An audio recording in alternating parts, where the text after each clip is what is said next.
صبغة الله ومن أحسن من الله صبغة ونحن له عابدون. بسم اللہ الرحمن الرحیم نحمدہ ونصلی علی رسولہ الکریم. بعض لوگ اولاد کی طلب کے معاملے میں بڑے مستغنی ہوتے ہیں، حالانکہ اولاد کا طلب کرنا ایک مستحب امر ہے، اور خود قرآن کریم نے اولاد طلب کرنے کی تلقین فرمائی ہے.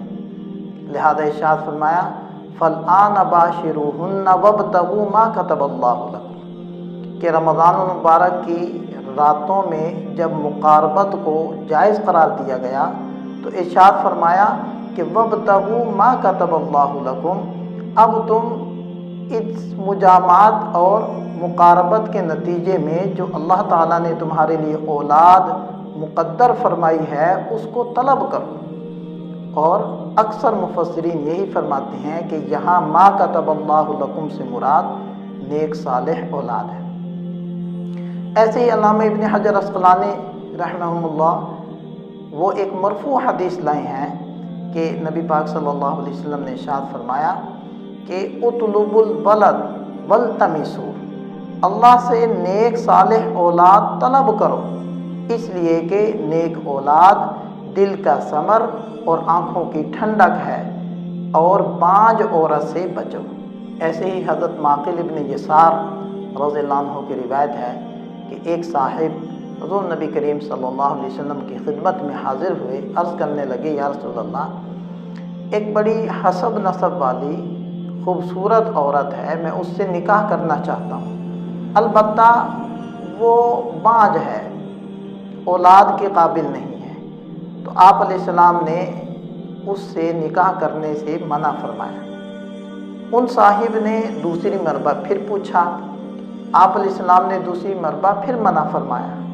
پھر ان صاحب نے تیسری مرتبہ پوچھا تو نبی پاک صلی اللہ علیہ وسلم نے منع فرمایا اور ارشاد فرمایا انی مکاثر بکم الامم یوم القیامہ، کہ قیامت کے دن تمہاری کثرت کی وجہ سے میں دیگر امتوں پر فخر کروں گا، لہذا تم بہت زیادہ محبت کرنے والی اور زیادہ اولاد والی عورت کو اپنے لیے پسند کرو. اور زیادہ اولاد والی پتہ کیسے چلے گا؟ وہ اس کے خاندان کی دیگر عورتوں کے ذریعے سے پتہ چلے گا کہ اگر وہ صاحب اولاد ہیں، زیادہ اولاد والی ہیں، تو اس سے اندازہ ہو جائے گا.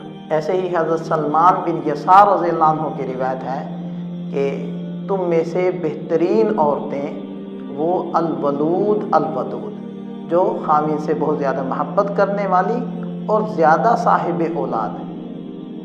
اور حضرت کعب رضی اللہ عنہ کی روایت ہے کہ نبی پاک صلی اللہ علیہ وسلم نے ارشاد فرمایا کہ کیا میں تمہیں جنتی عورتوں کے بارے میں بتلاؤں کہ وہ کون سی ہیں؟ پھر فرمایا کہ جو تم میں سے زیادہ اپنے خاوند سے محبت کرنے والی ہو اور اس کے ہاں اولاد کی زیادہ امید ہو، یہ عورتیں جنتی عورتیں ہیں. تو ان احادیث سے پتہ چلتا ہے کہ اولاد کا طلب کرنا نہ صرف یہ کہ جائز ہے بلکہ ایک مستحب امر ہے، اور خود شریعت نے اسلام کی تعلیمات میں اس چیز کی ترغیب ہے، اور خود انبیاء کرام علیہم الصلوات و تسلیمات وہ اولاد کی طلب کرتے رہے ہیں. اس میں کسی کے ذہن میں یہ اشکال یا یہ سوال پیدا ہو سکتا ہے کہ اگر کوئی عورت بانج ہو تو کیا اس سے نکاح نہ کیا جائے؟ تو جب تک کسی عورت سے آپ نکاح نہیں کریں گے تو کیسے معلوم ہوگا کہ یہ بانج ہے؟ لہذا نکاح تو اپنی ترجیحات کے مطابق آپ کر لیں گے، لیکن اگر طلب کے باوجود اللہ کی طرف سے اولاد نہیں ملتی تو اس کا یہ مطلب نہیں ہے کہ آپ اس عورت کو چھوڑ دیں، بلکہ اگر آسانی سے آپ دوسرا نکاح کر سکتے ہیں اولاد کے حصول کے لیے، آپ دوسرا نکاح کر لیں. اور اگر ایسی عورت مطلقہ ہو چکی ہو تو عام طور پر جو لوگ دوسرا نکاح کرتے ہیں وہ حصول اولاد کے لیے عام طور پر نہیں کرتے، یا کسی کی بیوی فوت ہو جائے اور وہ صاحب اولاد ہے تو اس کو گھر سنبھالنے کے لیے کسی خاتون کی طلب ہوتی ہے، تو وہ لوگ ایسی عورت سے نکاح کر سکتے ہیں۔ تو بہرحال نکاح کرنے سے پہلے تو اندازہ نہیں ہوگا، ایک خاندان کی عورتوں کو دیکھ کر ایک اندازہ ہی لگانا ہے اور اس کے مطابق آپ نے اقدام کرنا ہے۔ حضرت انس بن مالک رضی اللہ عنہ کی روایت ہے کہ جب نطفہ رحم مادر میں قرار پکڑ جاتا ہے تو ایک فرشتہ اللہ کی طرف سے وہاں مقرر ہوتا ہے۔ وہ کہتا ہے کہ اے اللہ یہ نطفہ ہے۔ پھر جب اس کی شکل تبدیل ہوتی ہے، یعنی جمے ہوئے خون کی شکل اختیار کرتا ہے، تو فرشتہ کہتا ہے کہ اے اللہ یہ جمع ہوا خون ہے۔ پھر جب اس کی مزید شکل تبدیل ہوتی ہے اور گوشت کے ٹکڑے کی شکل اختیار کرتا ہے تو فرشتہ کہتا ہے کہ اے اللہ یہ ایک گوشت کا ٹکڑا ہے۔ پھر جب اللہ تعالیٰ اس کی تخلیق کو مکمل فرمانے کا ارادہ فرماتے ہیں تو فرشتہ کہتا ہے کہ اے اللہ یہ مذکر ہوگا یا مؤنث ہوگا، یہ نیک بخت ہوگا یا بدبخت ہوگا، اس کا رزق کتنا ہوگا، اس کی عمر کتنی ہوگی۔ تو اللہ کی طرف سے ہر چیز کو پھر مقدر کر دیا جاتا ہے اور لکھ دیا جاتا ہے۔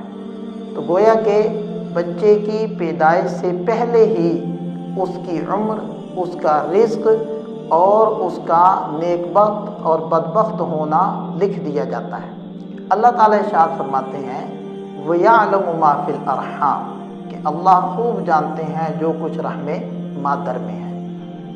یہاں عام طور پر ایک اشکال لوگوں کے اذہان میں پیدا ہوتا ہے کہ آج کل طب اور میڈیکل بڑی ترقی کر چکا ہے، الٹراساؤنڈ جیسی مشینیں ایجاد ہو چکی ہیں جس کے ذریعے سے رحم مادر میں جو کچھ ہے اس کا پتہ چلایا جا سکتا ہے۔ تو اللہ تعالیٰ تو ارشاد فرماتے ہیں کہ اللہ ہی جانتا ہے کہ رحم مادر میں کیا ہے۔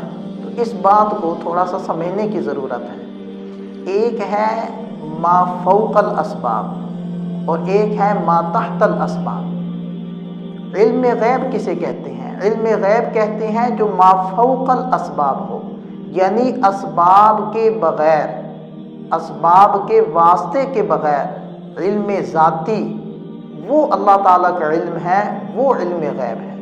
اگر کسی کو اسباب ظاہرہ کے ذریعے کسی چیز کا علم حاصل ہو جاتا ہے تو یہ چونکہ ما تحت الاسباب آتا ہے، لہذا یہ علم غیب نہیں بنتا۔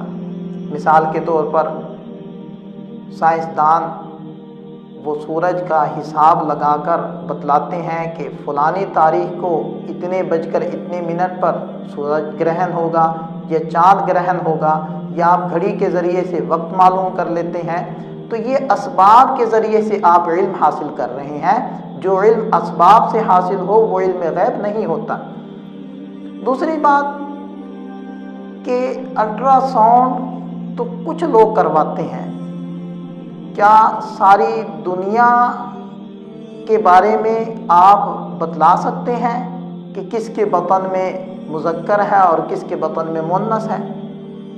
اسی طرح آپ الٹراساؤنڈ تو انسانوں کا کرتے ہیں، تو جنگل کے اندر جو جانور ہیں، سمندر کے اندر جو مچھلیاں ہیں، ان کے بطن میں، مادہ کے بطن میں کیا ہے اس کے بارے میں کسی کو علم ہے؟ کیا سائنس بتلا سکتی ہے؟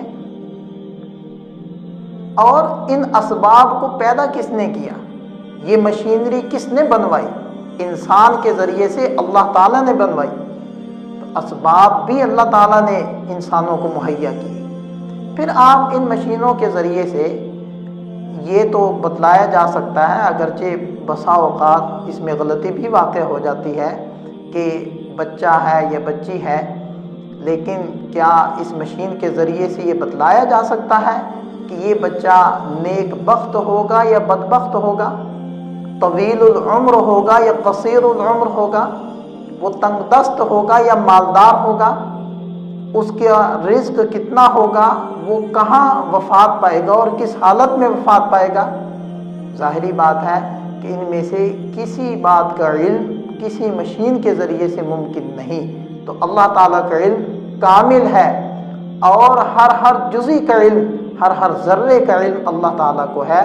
اگر کچھ اسباب کے ذریعے سے انسانوں کو تھوڑا بہت ظاہری سا علم حاصل ہو گیا تو یہ اس آیت مبارکہ کے خلاف نہیں ہے۔ پھر الٹراساؤنڈ بھی کسی موقع پر جا کر رہنمائی کرے گا، جس حالت میں وہ ابھی پانی کا قطرہ ہے، یہ جمع ہوا خون ہے یا گوشت کا لوتھڑا ہے، اس حالت میں تو الٹرا ساؤنڈ بھی نہیں بتا سکتا۔ اللہ تعالیٰ تو اس وقت میں بھی جانتے ہیں، اس لیے اللہ تعالیٰ کا علم کامل ہے۔ پھر بلا ضرورت الٹرا ساؤنڈ کروانا بھی نہیں چاہیے۔ ہاں، ضرورت کے پیش نظر کروایا جا سکتا ہے۔ بعض لوگ صرف یہ معلوم کرنے کے لیے کہ بیٹا ہے یا بیٹی ہے الٹرا ساؤنڈ کرواتے ہیں، اور بعض لوگ تو ایسے ظالم ہوتے ہیں، انہیں پتہ چل جائے کہ بیٹی ہے تو وہ ضائع کروانے سے بھی پیچھے نہیں ہٹتے۔ تو یاد رکھیے گا، اگر ضرورت شرعیہ ہو، یعنی کوئی ماہر ڈاکٹر یہ تجویز کرے کہ ماں کی جان کو خطرہ ہے اور اس حمل کو ضائع کروانا پڑے گا، اسقاط کروانا پڑے گا، تو اس وقت سے پہلے کہ جب تک اس کے اعضاء نہ بنے ہوں، ظاہر نہ ہوئے ہوں، تو ضرورت کے وجہ سے ضائع کروانا جائز ہے۔ اور اگر اس کے اعضاء بن چکے ہوں، جس کا اندازہ تقریباً 4 ماہ بتلاتے ہیں، تو پھر اس کو ضائع کروانا شرعاً درست نہیں ہے، بلکہ یہ قتل ولد کے اندر داخل ہوتا ہے۔ اور مفلسی کے خوف سے، اخراجات کے خوف سے بچے کا اسقاط کروانا یہ تو شرعاً بھی بہت بڑا گناہ ہے۔ وَلَا تَقْتُلُوا أَوْلَادَكُمْ خَشْيَةَ إِمْلَاقٍ نَحْنُ نَرْزُقُهُمْ وَإِيَّاكُمْ إِنَّ قَتْلَهُمْ كَانَ خِطْئًا كَبِيرًا۔ اللہ تعالیٰ نے ارشاد فرمایا کہ اپنی اولاد کو مفلسی کے خوف سے ہلاک مت کرو، قتل مت کرو، ان کو بھی ہم رزق دیتے ہیں، تمہیں بھی ہم رزق دیتے ہیں۔ اور یہ گناہ بڑے درجے کا گناہ ہے، کبیرہ گناہ ہے۔ آپ کو کیا معلوم کہ ہو سکتا ہے اس بچی یا اس بچے کے طفیل سے اللہ تعالیٰ ہمارے رزق میں برکتیں عطا فرما دے۔ رزق کا وعدہ تو اللہ کا ہے۔ ملکہ نور جہاں جو عالمگیر اورنگزیب کی بیوی بنی، ملکہ بنی، اس کے بارے میں نے سنا کہ اس کے والدین نے مفلسی کی خوف سے ضائع ہونے کے لیے اس کو ایک جگہ چھوڑ دیا تھا کہ یہیں بیچاری وفات پا جائے گی، چونکہ ہم اس کے دودھ کا، ہم اس کے کھانے پینے کا انتظام نہیں کر سکتے، تو اس وجہ سے اس کو چھوڑ دیا تھا۔ لیکن آپ دیکھیں کہ وہ ملکہ بنی ہے، اپنے وقت کی بادشاہ کی بیوی بنی ہے، تو کس کے لیے اللہ تعالیٰ نے تقدیر کیا لکھی ہے یہ ہم نہیں جانتے۔ کس کی برکت سے اللہ ہمیں کیا کچھ برکتیں عطا فرمائیں گے ہم نہیں جانتے۔ اس لیے جب حضرت عمران علیہ السلام کی زوجہ محترمہ نے کہا کہ یہ تو میں نے بیٹی جن دی ہے، حالانکہ وہ امید تو یہی لگائی بیٹھی تھی کہ اللہ بیٹا دے گا، تو اللہ تعالیٰ نے ارشاد فرمایا لیس الذکر کالانثیٰ، اس جیسا کوئی مرد نہیں ہے، یہ ایسی برکتوں والی ہم نے آپ کو بیٹی عطا فرمائی ہے۔ تو اس لیے اللہ کی تقدیر پر ہمیں راضی رہنا چاہیے۔ بہرحال جب اللہ تعالیٰ کے گھر سے ہمیں امید لگ جائے تو بننے والی ماں بھی اعمال میں لگ جائے، اللہ تعالیٰ کی طرف متوجہ ہو جائے، اور بننے والا باپ بھی اللہ کی طرف متوجہ ہو جائے، طہارت کا اہتمام کرے، تقوی کو اختیار کرے، اور اللہ تعالیٰ سے آنکھوں کی ٹھنڈک مانگے، اور ایسی اولاد مانگے جو دنیا اور آخرت میں اس کے لیے نجات کا اور عزت کا سبب بنے۔ وآخر دعوانا الحمد للہ رب العالمین۔